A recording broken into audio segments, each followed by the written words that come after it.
우리는 죽은 나사로를 예수님께서 살리시는 이 기적을 기록한 요한복음 11장 계속해서 살펴보고 있지요. 굉장히 긴 본문을 분량을 할애해서 기록하고 있습니다.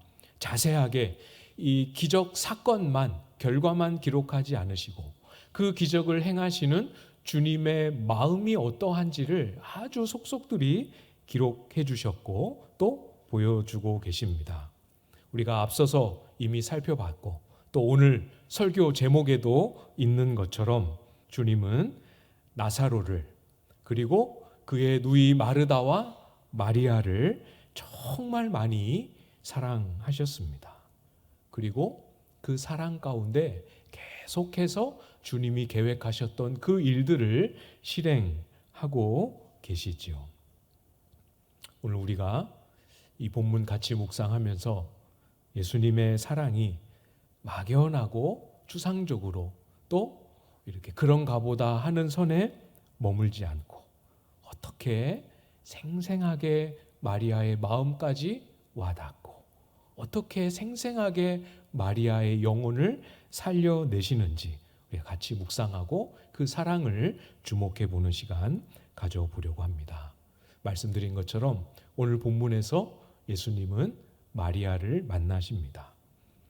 우리 기억하시죠? 지난주에는 그 언니 마르다와의 만남이 있었습니다. 마르다는 예수님이 오신다라는 소식을 듣고 달려갔어요. 그래서 도착하기 전에 예수님께 먼저 가서 예수님을 맞이하고 마중하고 또 만났습니다. 그래서 예수님과 마르다가 만났던 장소는 지금 장례식이 진행되는 집이 아니고 마을 바깥에서 그 만남이 이루어졌습니다. 예수님은 여전히 마르다와 만나셨던 그 마을 바깥에 여전히 머물러 계십니다. 마르다는 집으로 돌아왔지만 예수님은 마르다를 따라서 마르다의 집으로 오지 않으셨어요. 여전히 지금까지도 그 마을 입구에 머물러 계신 채로 마르다에게 마리아를 불러오라 이렇게 말씀하셨습니다. 28절 말씀이죠. 이 말을 하고 돌아가서 가만히 그 자매 마리아를 불러 말하되 선생님이 오셔서 너를 부르신다 하니. 마리아를 부르셨던 예수님의 말씀, 예수님의 부르심의 내용이 직접 기록되어 있지는 않습니다. 마르다의 입을 통해서 간접적으로 우리는 확인하게 되지요. 선생님이 오셔서 너를 부르신다. 좀 낯설지 않으십니까? 오셨어요. 여기까지 오셨는데 안 들어오십니다. 마리아의 있는 곳까지 오시지는 않으십니다. 계속 거기 계시고 아주 뚜렷한 의도를 가지고 멈추어서 기다리고 계십니다. 마리아를 불러 데리고 나오라고 말씀하십니다. 정확하게 맞습니다. 잘 기억하고 주목하십시오. 예수님은 오십니다. 늘 우리의 삶에 가까이 오십니다. 그러나 마리아가 있는 그곳까지는 아니다라고 말씀하시죠. 마리아가 지금 애통하며 울고 있는 빈소가 아닙니다. 많은 유대인들이 함께 탄식하고 곡을 하고 있는 장례식장이 아닙니다. 예수님은 마리아를 만나기를 원하셨고 마리아와 만나기 위해 오셨지만 마리아에게 오시지 않고 마리아를 따로 불러내셨습니다. 우리 생각에는 기꺼이 못 오실 이유가 없고 기꺼이 여기까지 오셔서 얼마든지 위로하실 수 있고 격려해 주실 수도 있고 그 마음을 만져주실 수도 있을 텐데 주님은 아니라고 말씀하십니다. 잘 보십시오. 마리아가 예수님과 다시 만나게 되는 곳 어디입니까? 오라버니의 임종 때문에 그렇게 아프고 치열하게 예수님의 부재를 실감하며 처절하게 예수님의 안 계심을 경험했던 그 마리아의 심령에 다시 예수님과의 함께함, 예수님과의 동행함을 회복시켜 주시는 그 자리, 어디지요? 마리아가 있었던 곳이 아니고 주님께서 부르신 자리입니다. 주님은 어디에나 언제나 우리와 함께 하십니다. 그러나 오늘 본문에서 우리는 분명히 발견하게 되지요. 우리가 주님을 부르고 우리가 원하는 길로 주님을 모시고 갈 수는 없습니다. 그 말이 그 말 같지만 다릅니다. 주님은 언제나 우리와 동행하시지만 우리가 주님을 부르고 우리가 주님을 모시고 내가 원하는 길로 갈 수는 없습니다. 내가 원하는 길, 내가 원하는 목적지, 내가 원하는 모양, 내가 원하는 방식, 거기로 끝까지 주님을 모시고 가려는 것, 이것은 성경이 가르쳐주는 기독교 신앙이 아니에요. 딱 주님이 부르실 때, 주님이 멈춰서는 그 자리에서 여기로 오라라고 말씀하실 때 틀림없이 우리도 멈추어 서서 부르신 그 자리로 가야 합니다. 부르시는 거기가 아니고 여기란다. 부르시는 주님의 음성이 설교를 더 듣지 않아도 혹시 느껴지시는 분들, 들려지시는 분들 있으십니까? 지금 이 시점 여기에서 곧바로 응답하십시오. 나를 불러내시는 그 자리, 주님 알겠습니다. 가겠습니다. 그 자리 제가 지키겠습니다. 고백하시기를 바랍니다.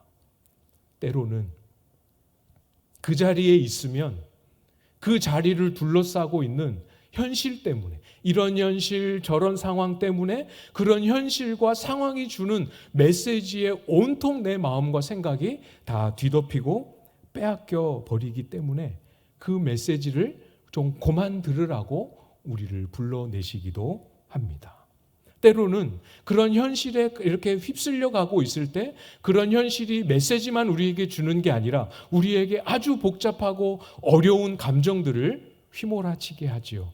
절망을, 낙심을, 포기를, 우울함을 우리에게 불러일으키기도 합니다. 그런 감정의 소용돌이에서 좀 벗어나서 주님을 바라보라고 우리를 불러내시기도 합니다. 이유가 무엇이든 불러내신 그 자리가 어디이든 응답해야겠죠? 어디로 부르십니까? 거기가 어디입니까? 우리 주님이 저와 여러분을 여기다 이리로 오너라 하고 부르시는 그 자리가 어디입니까? 바로 여기죠. 예배의 자리입니다. 또 기도의 자리입니다. 여러분이 늘 기도하고 계시는 또는 하셨던 골방, 여러분의 침상, 여러분의 책상, 기도의 자리입니다. 늘 주님을 기억하며 성경을 열었던 묵상의 자리입니다. 예수님도, 하나님의 아들이셨던 예수님도 습관을 쫓아서 기도의 자리로 수시로 날마다 자주 나아가셨습니다. 우리가 잘 아는 새벽마다 계속해서 오랫동안 살펴보고 있는 다윗도 그 수많은 시편에서 우리가 보게 되는 것처럼 그 고통스러운 삶의 현장을 하나님을 바라보는 믿음 안 잃어버리려고 치열하게 몸부림치는 그 기도의 자리, 그 씨름의 자리에서 다윗도 주님을 만나게 되지요. 오늘 본문의 마리아도 마리아를 부르시는 그 주님의 음성에 응답하며 나아갑니다. 29절이지요. 마리아가 이 말을 듣고 급히 일어나 예수께 나아가매. 급히 일어나 나아갔습니다. 무슨 뜻이겠습니까? 즉시 듣자마자 괄호 열고 기다렸다는 뜻이. 실제로 마리아가 얼마나 예수님을 기다렸겠습니까? 마르다, 언니가 와서 주님이 너를 부르신다. 이 말이 얼마나 기쁘고 반가웠겠습니까? 즉시 그 자리로 가야 합니다. 물론 때로는 우리가 겪는, 우리의 현실에서 겪는 이 슬픔의 깊이가 너무 깊다 보면 안 움직여집니다. 이 고통의 크기가 너무 크다 보면 옴짝달싹을 못하게 되기도 합니다. 이 절망의 크기가 너무 크다 보면 하나님이 부르시는 줄 알지만 그 부르심에 응답하여 움직이지 못할 때도 있습니다. 경험해 보셨습니까? 깊은 우울과 절망과 좌절에 딱 짓눌려 있을 때 그 순간에는 예배의 자리로 가는 발걸음이 세상에 그렇게 무거울 수가 없고 예배당으로 가는 그 길이 세상에 그렇게 멀 수가 없도록 그렇게 느껴질 때 있지 않으셨습니까?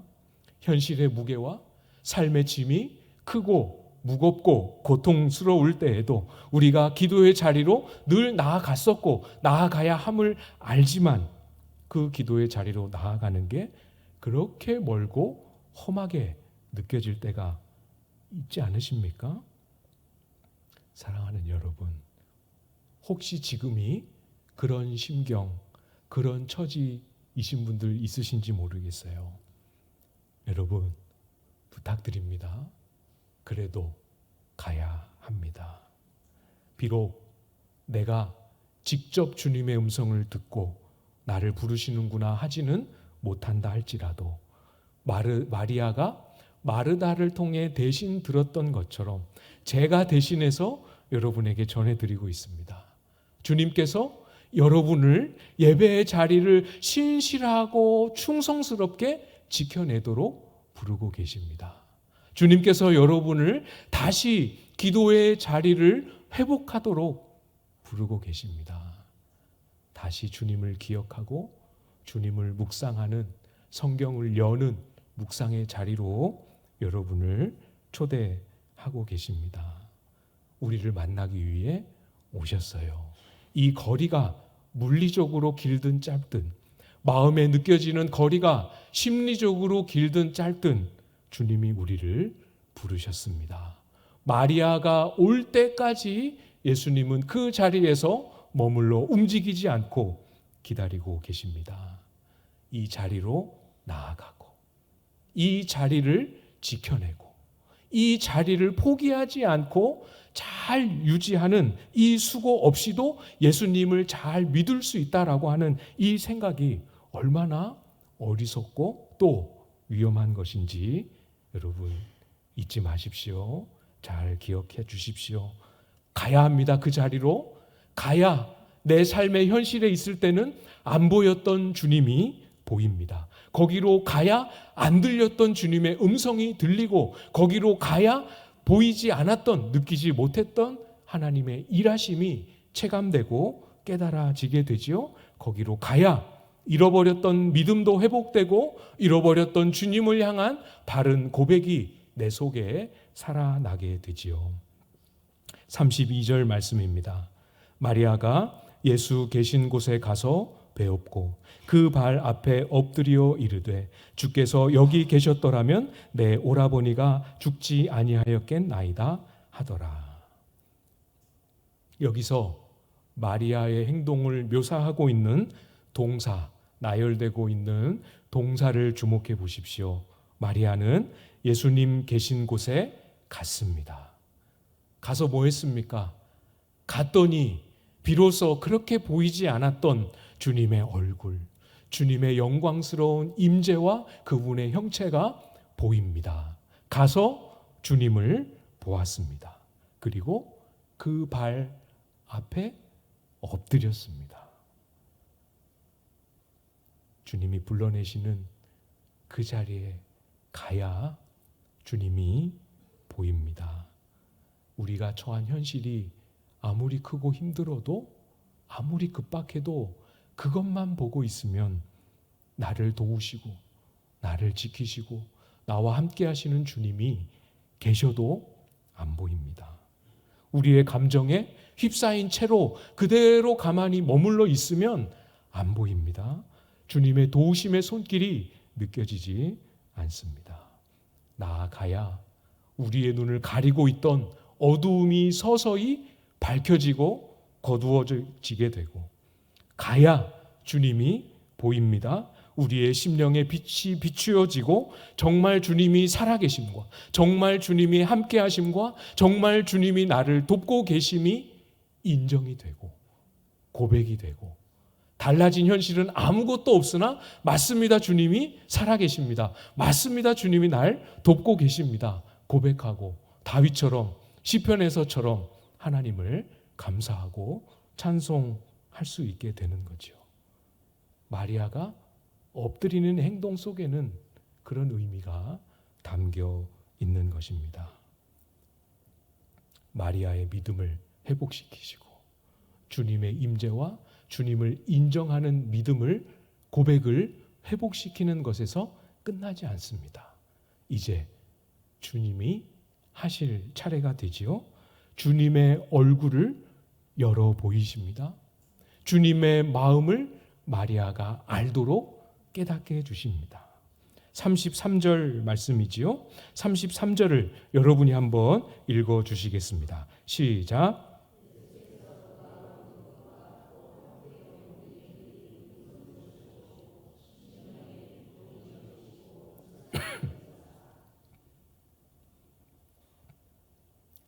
현실에 함몰되지 말라고, 감정에서 좀 그 슬픈 감정에서 조금이라도 벗어나라고, 유대인들의 곡하는 소리 그만 듣고 주님의 음성 좀 들으라고 불러내셨습니다. 그런데 마리아는 주님을 마주하고도 계속 울고 있습니다. 울고 있는 그 마리아를 보고 쫓아왔던 곡하는 사람들이 같이 옆에서 곡을 하며 울고 있습니다. 여러분, 불러내신 주님 앞에서 여전히 울고 있는 마리아가 나라고 생각해 보십시오. 여전히 슬픔 가운데 있지 말라고 불러내셨는데 여전히 슬픔을 떨치지 못하고 있는 마리아처럼 내가 주님께 그렇게 울고 있으면 간혹 주님이 그런 나를, 그렇게 슬퍼하고 있는 나를 싫어하실 거라 생각하는 분들이 종종 계시는 것 같아요. 마르다는 주님 앞에 스스로 찾아왔고 너처럼 울지도 않았고 너보다 더 좋은 믿음의 고백을 주님 앞에 올려드리며 주님께 소망을 표현했는데 너는 왜 아직도 우느냐? 이렇게 말씀하지 않으십니다. 너는 왜 네 언니 마르다와 같은 믿음의 고백을 더 많이 드리지 못하느냐? 이렇게 말씀하지 않으십니다. 믿음이 언니보다 부족하구나 책망하지 않으십니다. 슬픔에 아직도 벗어나지 못하고 아직도 주님 앞에서 울고 있느냐 싫어하시지 않습니다. 어떻게 반응하셨지요? 심령에 비통히 여기시고 불쌍히 여기셨습니다. 비통히 여기시고 불쌍히 여기셨습니다. 그리고 35절에 예수님께서 눈물을 흘리셨습니다. 함께 예수님도 우셨습니다. 비통히 여기시며 불쌍히 여기시며 울고 있는 마리아와 함께 눈물을 흘리시는 이 예수님, 여러분의 마음에 잘 기억하고 새겨 놓으십시오. 이 눈물을, 예수님의 눈물을 여러분 마음에 잘 담아 두십시오. 슬퍼하는, 여기서 비통히 여기신다라고 할 때 이 비통히 여기심은 그냥 슬퍼만 하시는 것이 아니라 분노하심입니다. 분노하심입니다. 슬퍼하는 마리아를 보고 분노하신 게 아니고 마리아를 아직까지도 슬픔에서 헤어나오지 못하도록 하는 사망 권세를 향한 진노하심이지요. 우리가 두려워할 때 두려워하는 우리를 보고 비통히 여기시는 것이 아니라 그 두려움에서 헤어나지 못하도록 우리를 숨통을 조우고 옥죄고 있는 사망 권세를 향하여 우리 주님은 분노하십니다. 여러분, 하나님께서 처음에 세상을 창조하시고 사람을 지으셨을 때 그때 세상은 이런 세상이 아니었어요. 이런 고통이 없었습니다.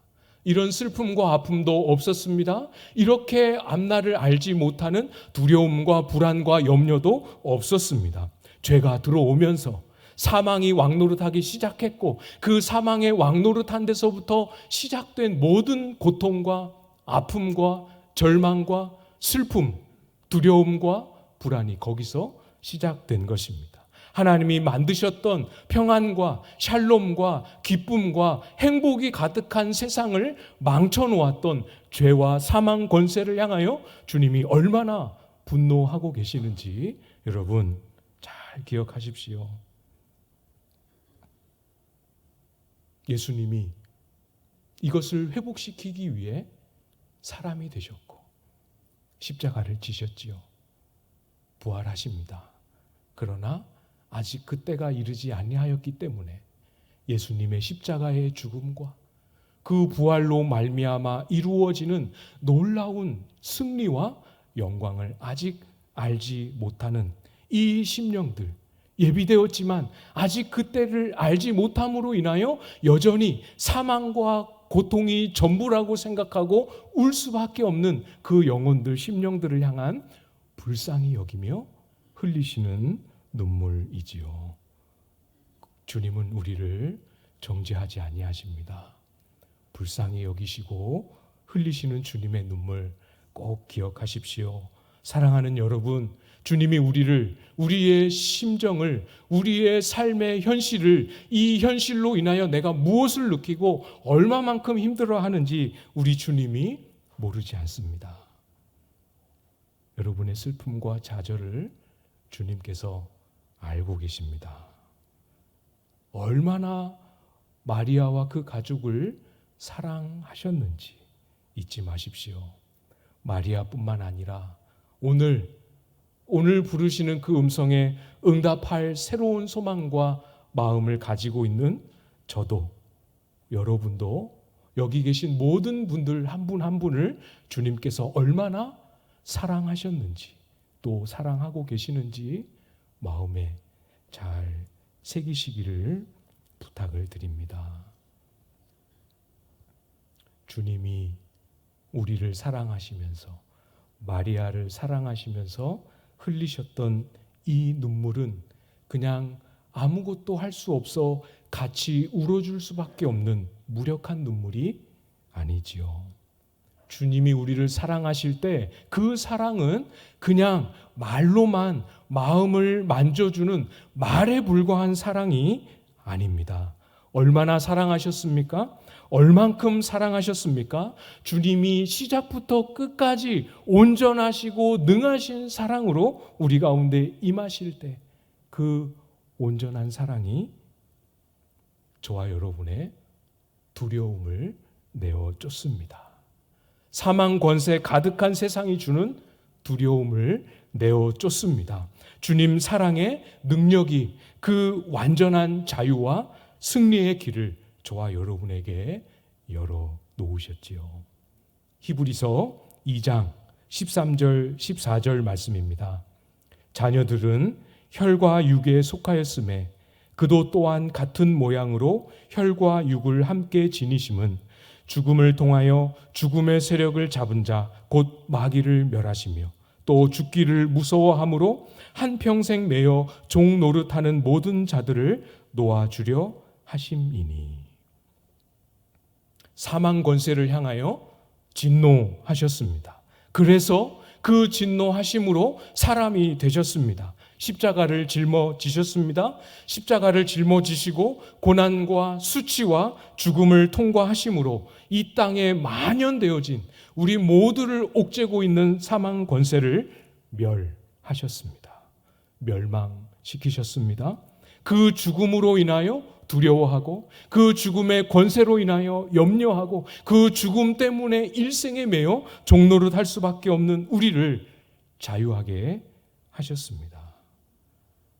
주님의 완전한 사랑, 주님의 이 완벽한 사랑이 저와 여러분에게 어떤 길을 열어놓으셨는지 머릿속으로 잘 기억해 놓으십시오. 마음에 잘 붙잡고 기억하고 되뇌이며 묵상하실 수 있기를 부탁을 드립니다. 주님의 길입니다. 다른 길 아닙니다. 좀 더 가지면 괜찮고 해결될 거라 생각되지만 아닙니다. 좀 더 얻으면 해결될 거라 생각되지만 아닙니다. 좀 더 성취하면, 좀 더 높아지면 괜찮을 거라고 생각하지만 아닙니다. 조금 더 얻고, 조금 더 누리고, 조금 더 성취하면, 조금 더 높아지면 되는 그런 길이라면 우리 주님이 사람이 되실 필요 없지요. 더 주시면 되니까 주님이 고통스럽게 십자가를 짊어지고 죽으실 필요도 없으셨습니다. 주님이 사람이 되시고 주님이 십자가를 지시고 고난 보시고 십자가에 죽으셔야만 했던 이유는 그렇게 하심으로 이 모든 것의 원인이 되는 사망 권세를 멸하셔야 했기 때문입니다. 우리의 길은 하나뿐입니다. 우리의 자유와 기쁨과 평안을 회복할 수 있는 길은 사망을 향하여 노하시고 생명을 향하여 자기 생명으로 길을 열어놓으신 예수 그리스도 그분밖에 없습니다. 예수님이 우리에게 열어놓으신 십자가, 예수님이 우리에게 몸소 보이신 부활 속에서 우리도 같이 죽고 그리스도와 함께 다시 사는 그 길 말고는 다른 길은 없습니다. 사랑하는 여러분, 진짜로 기독교의 생명력 넘치는 진짜 신앙을 소유하고 살아가기를 원하십니까? 주님이 부르시는 그 자리로 나아가십시오. 주님이 부르시는 그 자리에서 주님이 열어놓으신 그 길, 십자가의 고난과 죽음으로 부활로 열어놓으신 그 길 위에 서십시오. 십자가와 합하여 나도 죽고 부활과 합하여 나도 사는 그 길 속에서 기독교가 세상으로부터 욕먹고 수치당하고 부끄러움 당하는 그런 길이 아니라 생명으로, 생명이 맺어내는 열매로 세상을 섬기고 세상을 치유하는 그런 능력 있는 삶 살아가는 저와 여러분들 다 되실 수 있기를 주님의 이름으로 축복합니다.